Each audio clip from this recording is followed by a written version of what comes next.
Presento a Boris Barrios, ex fiscal electoral, docente universitario, para conversar un poco del proceso de revocatoria de mandato y si realmente lo que se pregunta es lo que me han preguntado muchas personas, don Boris.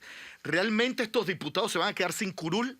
¿O esto es simplemente un circo en donde están midiendo fuerzas para ver quién se queda con el partido? Buen día, lo escuchamos. Gracias, Axel. Muy buenos días a los miembros de la mesa. Muy gentil por la invitación y saludos al auditorio. Para aclarar posición, Axel, antes de iniciar, pues yo no vengo a defender ni a los diputados ni al partido. Tengo una posición académica, soy profesor universitario de esta materia en Panamá y fuera de Panamá.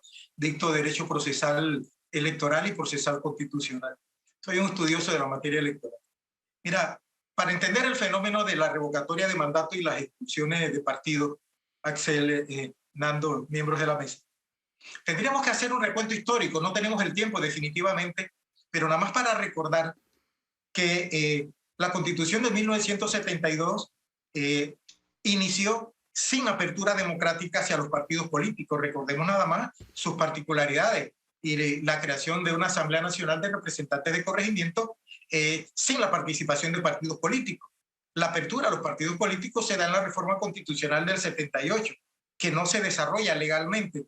Y de allí la reforma constitucional de 1983, bajo el presidente Ricardo de la Espriella, que se hace precisamente la apertura a lo que se denomina una democracia de partido, que a partir de esa reforma constitucional imperó en el país una democracia del partido, a la que se refería el señor Nando hace un momento. Pero ese concepto de democracia de partido no va a ser desarrollado sino hasta la Ley 30 de 2006, después de la reforma constitucional del 2004. Miremos todo este panorama porque desde mi punto de vista académico tiene total incidencia de lo que va a suceder en la decisión final sobre este caso en materia de interpretación constitucional y aplicación de la ley electoral. Hoy, con la reforma del 2004, se cambió del modelo de democracia de partido a una democracia participativa. Por eso se permite a partir de ese momento las nominaciones de independientes, las postulaciones de candidatos de libre postulación. Se establece entonces el mecanismo de revocatoria de mandato como una reforma al Código Electoral. Recordemos que el Código Electoral es de 1983.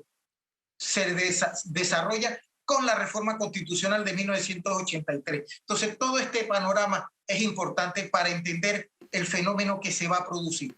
Yo quiero hacer referencia solamente a unas normas que para mí son la esencia de la toma de decisiones que vienen en camino. Yo no me preocupo tanto por la decisión del partido. La decisión del partido es política. Yo no le veo fundamento jurídico ni de derecho a la decisión del partido.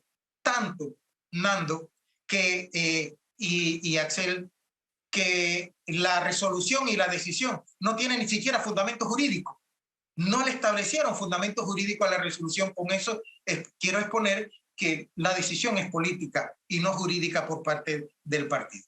Yo quiero sí llamar la atención antes de cualquier otra pregunta sobre el texto del artículo 150 de la Constitución. Dice: los diputados actuarán en interés de la nación y representan en la Asamblea Nacional a sus respectivos partidos políticos y a los de electores de su circunscripción o circuito electoral. Para mí esto es esencial y plantea un debate, incluso el señor Rando hacía referencia en su momento, si es la curule es del partido, es del diputado, es de la ciudadanía. En este artículo se establece una doble dimensión de la representatividad política de los diputados. Por una parte, del partido político y por otra parte, del electorado.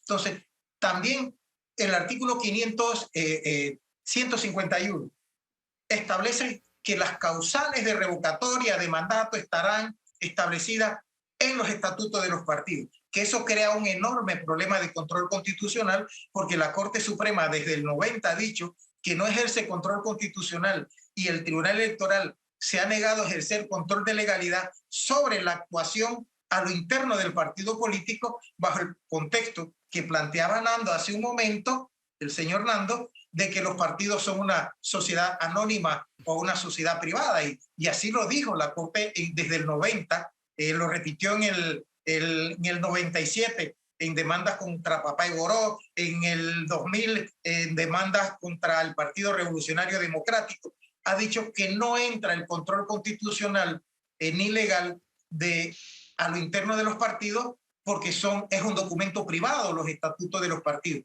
criterio que para mí totalmente está fuera de contexto, y yo espero que la Corte Suprema de Justicia, la nueva Corte, haga la corrección de ese error histórico que cometió la Corte Suprema de Justicia desde el 90.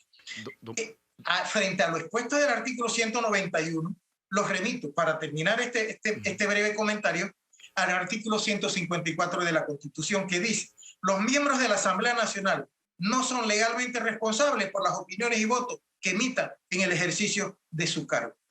Ciertamente, el artículo 151 dice que las revocatorias de mandato, las causales, deben estar en los estatutos. Pero o tomamos una decisión: ¿los estatutos están por encima de la Constitución o la Constitución rigen sobre los estatutos? Desde mi punto de vista, y desde hace mucho tiempo, para los que pasamos por una facultad de Derecho, la Constitución debe estar por encima de un estatuto de partido político, salvo que me saquen una Constitución distinta a la que yo conozco y un derecho constitucional distinto al que yo conozco. Entonces, frente a este escenario, debo entender que un partido puede revocar y puede expulsar a un diputado del CEN de su partido por cualquier otra causal distinta a la que prevé y exonera el artículo 154, que es: no puede ser ni por las opiniones ni por los votos que emita en el ejercicio de sus funciones, es decir, en el hemiciclo legislativo. Y aquí, para mí, este es el elemento esencial del que va a valerse el Tribunal Electoral en el análisis de legalidad que va a hacer para tomar la decisión final, y si no, la Corte Suprema de Justicia en el momento que le corresponde ejercer el control constitucional.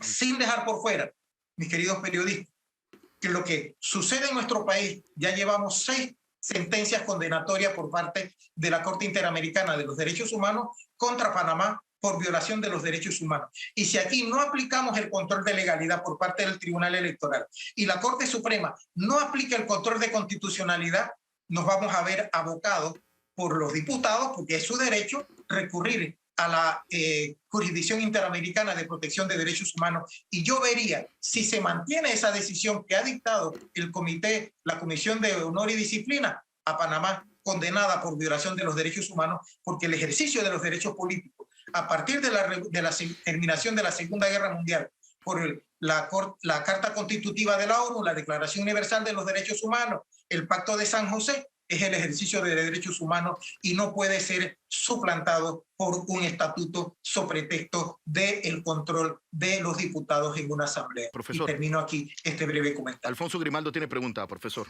Sí, primero que todo, muchas gracias por esa explicación muy ilustrativa, se la agradezco. Fernando comentó, antes de que usted iniciara su exposición, el hecho de que quizás las causales en cuanto a política real de este tema tiene que ver con un conflicto político entre Ricardo Martinelli y Rómulo Rux. Yo sé que usted se ha vertido más al tema académico, y aquí en Panamá usualmente está el debate sobre si los partidos se enfocan más en ser agencias de coordinación de intereses sociales o si son representaciones ideológicas ante la Asamblea Nacional. Usted ha comentado que esta resolución quizás tiene fallos porque no tiene un fundamento jurídico y quizás en el Tribunal Electoral se pueda ver de otra forma o revertir. Pero la pregunta que yo quisiera hacerle es, ¿son estas expulsiones de los partidos y estos ejercicios de revocatoria de mandato formas que podrían ayudar para que los partidos políticos se vuelvan más ideológicos en vez de ser sencillamente sistemas de coordinación de intereses sociales? Es decir, ¿es posible a través de la disciplina partidista que los partidos sean entes de representación ideológica más que sencillamente de coyunturas sociales? Gracias por tu pregunta. Y la verdad es una pregunta de fondo. Y me voy a lo académico, más que lo político, vuelvo y repito, no es mi área de trabajo. Pero aquí tu pregunta me permite aclarar, y en efecto, me gusta porque Si aquí en Panamá el fallo de la Corte Suprema de Justicia del 90 no se hubiera sustraído del control constitucional y hubiera establecido lo que desde la culminación de la Segunda Guerra Mundial se ha establecido en el marco del derecho de la protección a los derechos humanos, desde la Carta Constitutiva de la ONU, desde el pacto, desde la Declaración Universal de los Derechos Humanos del 48, en Europa es el Pacto de Roma del 50, en América Latina es el Pacto de San José del 69. Si la Corte se hubiera adaptado a esa línea ideológica del Estado social, del Estado constitucional, social y democrático de derechos surgido de la Segunda Guerra Mundial, y no el modelo liberal francés, que fue el que siguió en esa decisión constitucional al decir que no entraba al control constitucional de los estatutos del partido porque eran un documento privado. Ese es un criterio totalmente desfasado, porque hoy el control constitucional se aplica tanto a los actos públicos como a los actos de particulares. Y en ese sentido, a tu pregunta específica, sería una manera de establecer el control ideológico de los partidos. Nosotros no tenemos partidos ideológicos, tenemos partidos electoreros. La Constitución y el Código Electoral hablan de fundamentos ideológicos de los partidos políticos, y los partidos políticos ponen en sus estatutos conceptos ideológicos, pero no los practican. Nosotros aquí no tenemos esa concepción. Nosotros simplemente tenemos partidos electoreros. Pero si la Corte Suprema de Justicia entrara a revisar los estatutos de los partidos y los reglamentos de los partidos en el sentido de proteger al ciudadano en el ejercicio de los derechos políticos y obligar a los partidos a ser ideológicos desde el punto de vista constitucional, porque así lo establece la Constitución y así fueron creados los partidos políticos. Solamente que la realidad nuestra, mi querido periodista, no nos permite una concepción ideológica de partidos políticos. Aquí formamos partidos políticos simplemente si tenemos la cuota de adherentes y ponemos en el estatuto una determinada ideología política, pero no se practica. En efecto, creo que la manera de ir hacia esa concepción,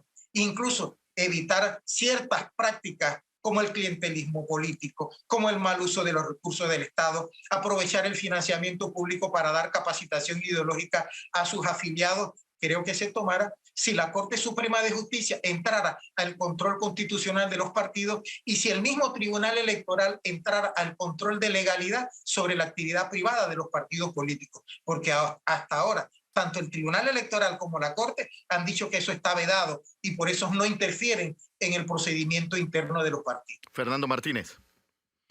Sí, profesor. Si entiendo correctamente, hay antecedentes o pronunciamientos anteriores del Tribunal Electoral que favorecen o que plantean que las decisiones no se deben inmiscuir en los temas que están controlados o regulados por los estatutos de los partidos.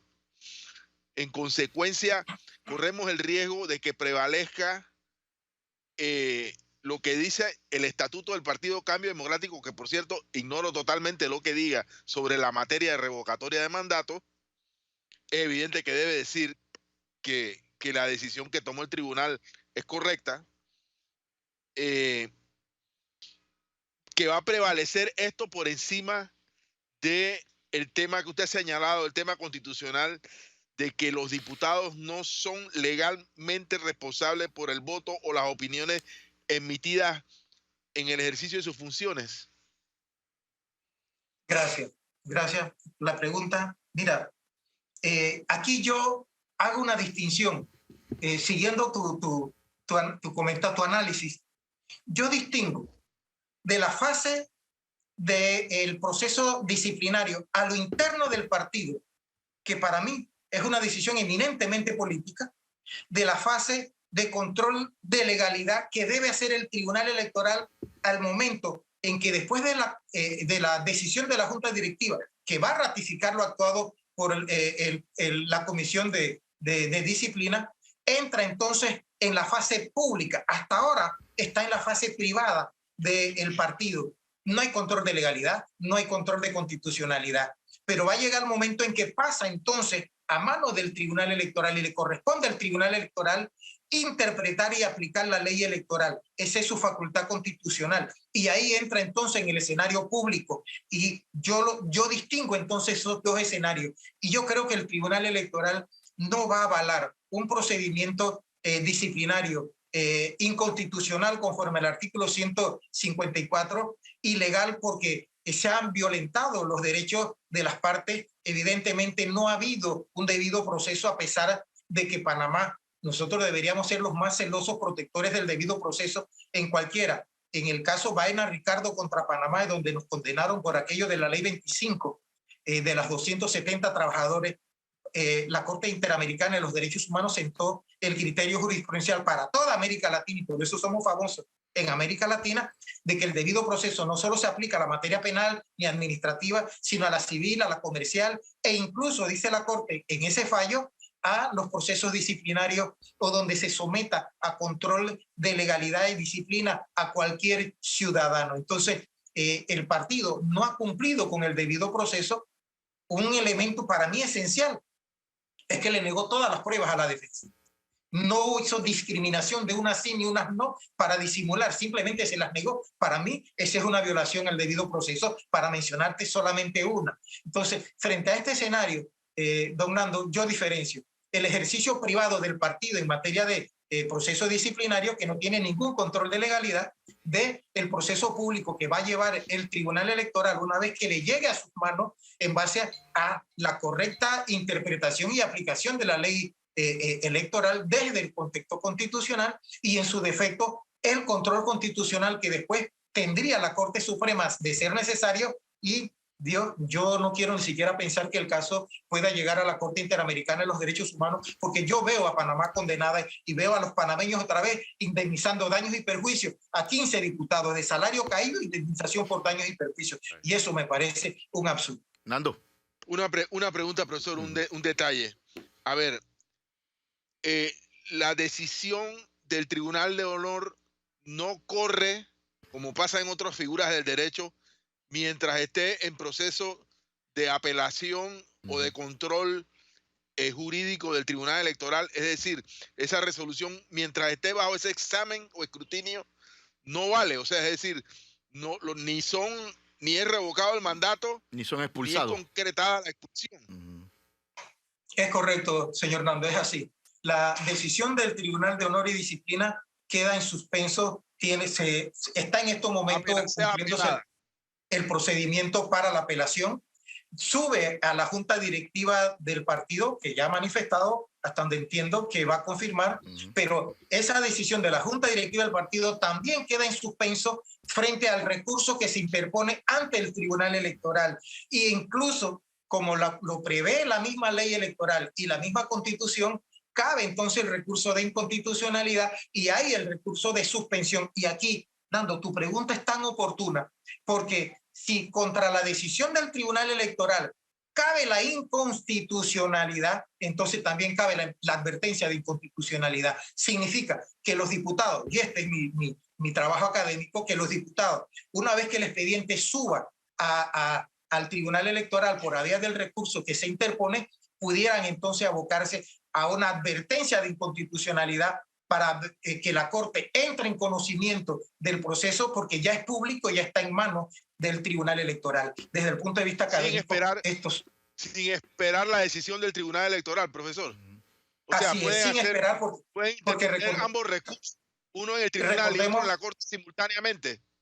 Sí, recordemos, Nando, que la advertencia de inconstitucionalidad lo ponen los litigantes, que se convierte en consulta de constitucionalidad por parte del funcionario antes de haber dictado decisión, no después. La advertencia se interpone antes al funcionario que tiene que tomar la decisión, pero antes de dictar su decisión. Por eso es advertencia de inconstitucionalidad, que hacen los litigantes y que se convierte en consulta de inconstitucionalidad, porque entonces el Tribunal Electoral o cualquier autoridad que esté en esa situación tiene que elevar la consulta a la Corte, y para que la Corte resuelva entonces si es constitucional o no la decisión que se vaya a tomar en base a la fundamentación jurídica que se está advirtiendo. Profesor, entonces, con el escenario que usted nos ha puesto, la revocatoria de mandato es una caricatura. O sea, jamás vamos a poner en cintura un diputado. Los diputados, en el momento de mayor deterioro de la clase política en su clientelismo a su máxima expresión. O sea, no hay forma de poner en orden a un diputado. O sea, nunca se va a aplicar la revocatoria de mandato, por lo que usted nos ha dicho. No, sí, Axel. Y ahí vienen entonces las reformas constitucionales que se hicieron a partir de 1983 y el 2004, donde se introducen las candidaturas independientes y también se introduce la revocatoria de mandato de acción ciudadana o por instancia ciudadana. Aquí hay otra trabita, y es que la Constitución, y esto tiene la explicación histórica, Axel y don Nando, y colega amigo del grupo, del auditorio, y es que la Constitución de 1972 nunca previó situaciones como esta. Nació de una forma ideológica totalmente distinta. Vía de reformas constitucionales y reformas del Código Electoral es que se ha venido tratando de subsanar. Pero este es un fenómeno nuevo, lo dijiste, Axel, al inicio de este conversatorio, es un fenómeno nuevo. Entonces, esta vivencia que está teniendo el país en torno a la revocatoria de mandato, porque no es la única, también la del alcalde, también del representante, y por ahí se perfilan otras, es sobre lo que hay entonces que trabajar en la próxima reforma del Código Electoral y en una próxima reforma constitucional para mejorar los procedimientos. Pero sí, en estos momentos, una forma que hubiese sido correcta, Axel, para contestar específicamente a tu pregunta,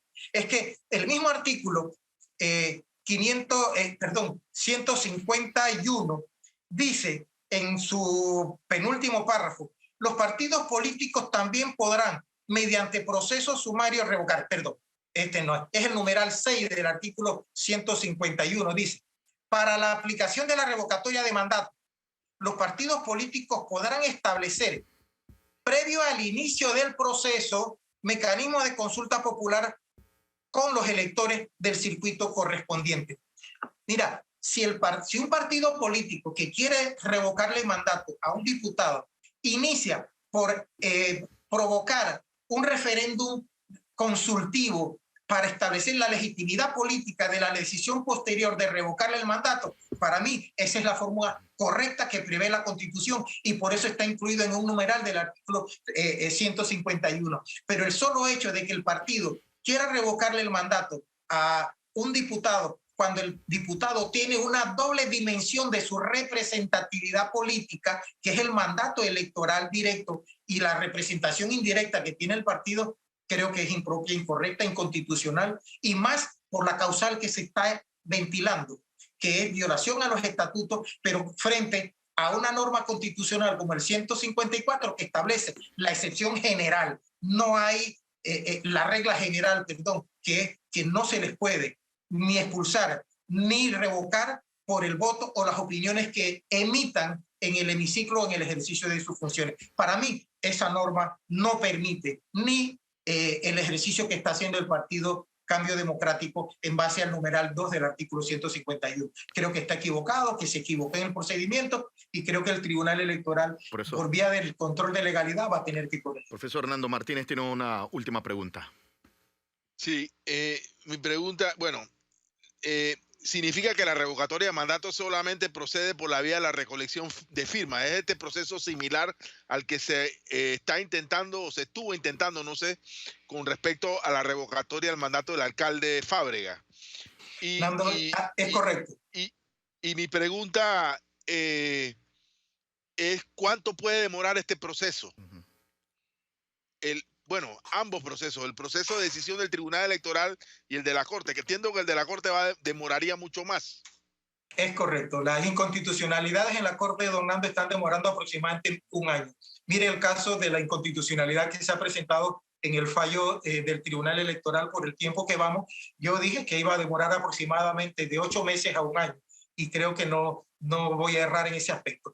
Y la decisión que todavía pasa a manos de la Junta Directiva del partido, para luego pasar al Tribunal Electoral. Y yo no creo que el Tribunal Electoral vaya a tomar su decisión en 1 ni en 2 semanas. Debe tomarse el tiempo, porque aparte debe hacer docencia. Es un tema tan inexplorado en la realidad nuestra, que el Tribunal Electoral tiene que hacer docencia en sus fallos, explicar y argumentar contundente y debidamente la decisión que vaya a dictar. Y después de eso, irse a la Corte en la Corte no va a demorar menos de un año. Estaríamos hablando que de aquí a que el Tribunal Electoral dicte su fallo, yo creo que va a correr un buen tiempo, más el tiempo que va a estar en la Corte, ya estaríamos en el marco del proceso electoral del 2024 y entrarían en escenario